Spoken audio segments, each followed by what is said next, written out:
Ready? Sissy? Let's do it. Okay, we have this 1983 Suzuki RM 250, and obviously it's a little clapped out.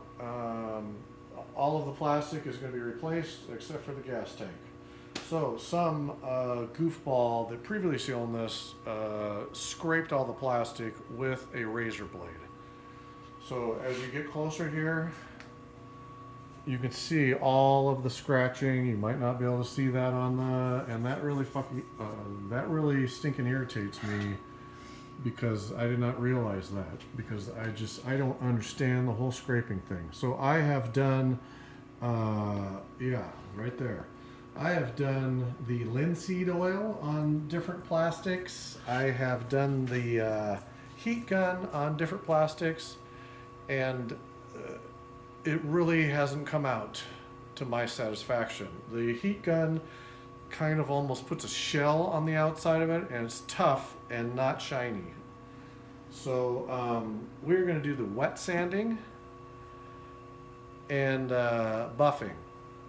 So come along with me as we do this process. So we're going to have steps. I'm going to tell you how long I have been doing this, and yada yada. Okay.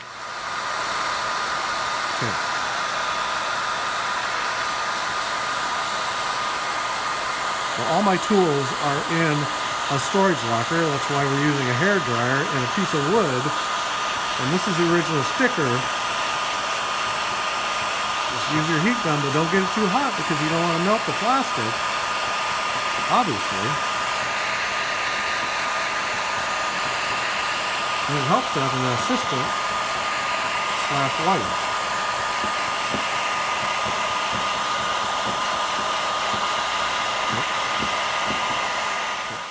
That took about 2 minutes. Don't get the sticker too hot because it melts and then it's twice as hard to get it off. Like right there. Just is enough to get the sticker to come off. Okay, we have carburetor cleaner. That takes the adhesive off. If you have 3M adhesive remover, that stuff works really good. And the paint stick does leave a little bit of a scratch, but nothing compared to the stinking razor blade. It'll easily come out with probably 1,000 grit. It's nothing, it's just surface scratch. But look at the difference in color from new, I guess, till now, clapped out. Okay, so we have 320, 400, 600, 800, 1,000, and we're going to apply that sandpaper, wet dry sandpaper, to the tank. The sticker coming off, that probably took, I don't know, 10 minutes, I think? Yeah, 10, 15. And the wood stick actually worked pretty good. They have plastic scrapers, and that might be better. So yeah, I'm going to time how much time I spend with each grit of sandpaper. Okay, so we've had a change in plans because the 320 really didn't do much of anything.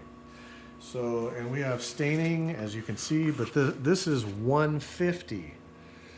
And I was really hesitant to do 150 because that's, as you can see, it takes a lot of plastic off, but it is taking the gouges out for the most part. And I'm really annoyed that they used the razor blade on this because you can't get some of those out. So we're going to do 150, 220, and then 320 and 4, because I did the front here where it doesn't show, and that's smooth as a baby's bottom. And then I use the buffing pad, and I think that will be sufficient. I don't know if, and you can't see that, but I will show the end result. So this might take some time. The staining, I don't know if that's going to come out, but we're going to sand it and see what happens.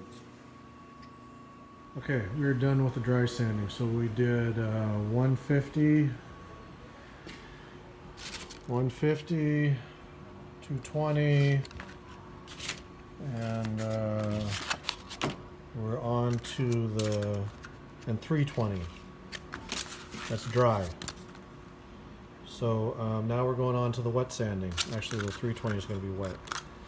So here's what the tank looks like. And I cannot get the staining out. And this probably took, I guess if I was working consistently here, probably an hour and 15 minutes. That was a lot of sanding with the 150. The 220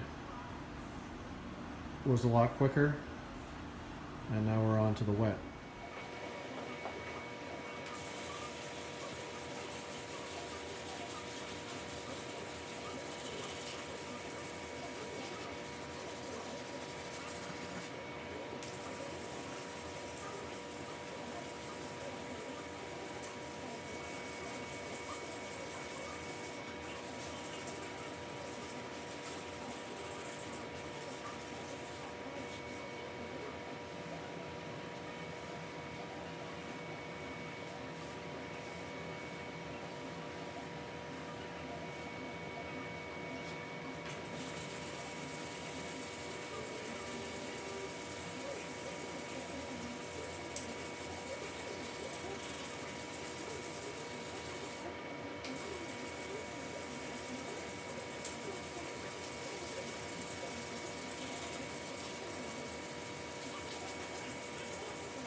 Okay.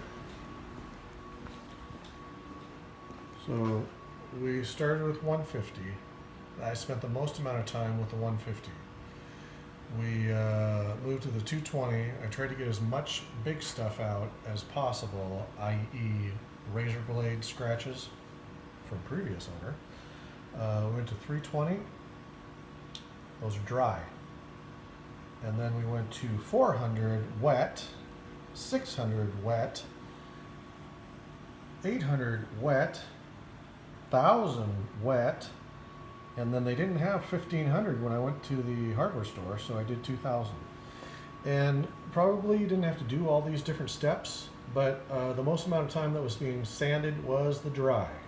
And then the wet, I spent a little bit of time. So I started this at about 1:30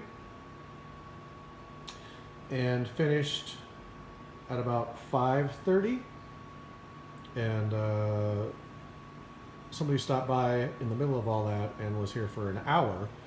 So anyway, and here's what we got after we've washed the tank off and let it dry.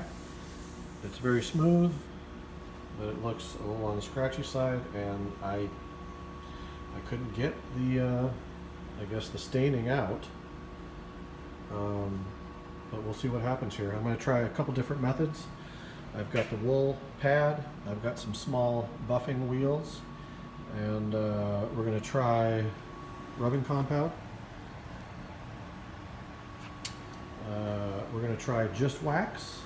We're going to try this new finish Scratch Doctor, and then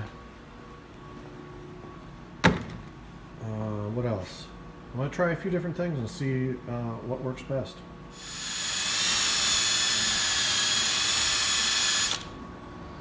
Okay, that's just dry. There is nothing on that pad, wool pad, and it has brought the color back, and it's super smooth.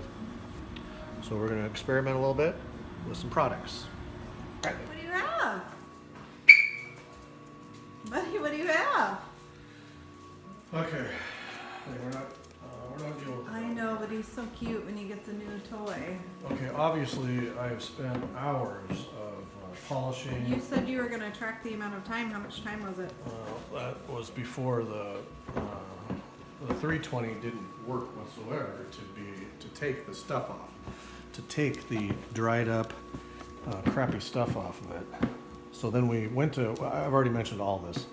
So I went to 150, which is extremely coarse. So I guess my final analysis of, here, take a look at the other side. This is a real Yeah, I know, world, I'm real world analysis. Obviously, that is discolored still. And the sticker is going to go over that, and it will look better because it won't stand out as much.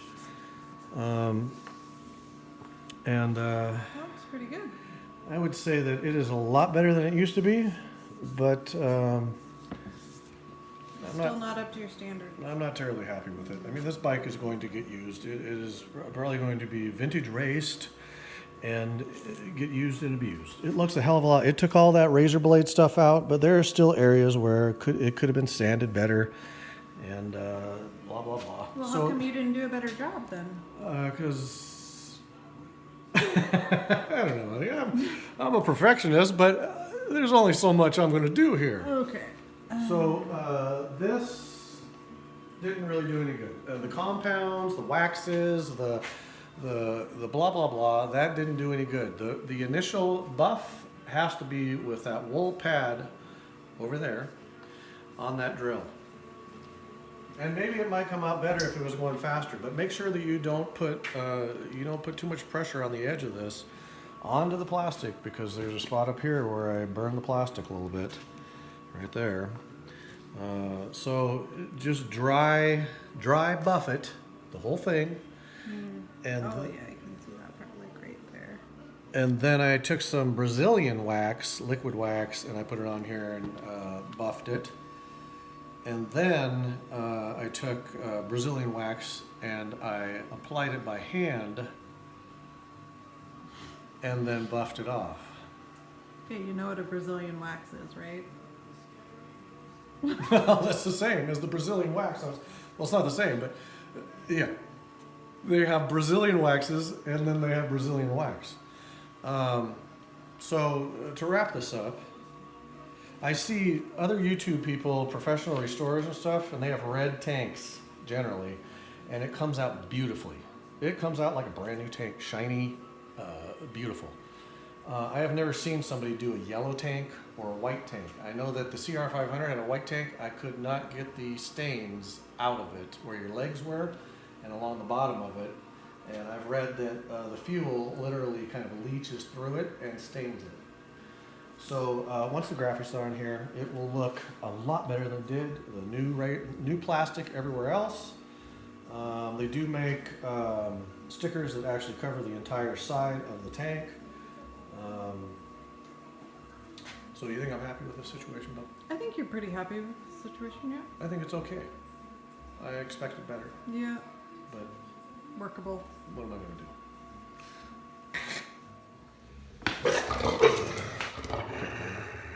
Now. God damn it,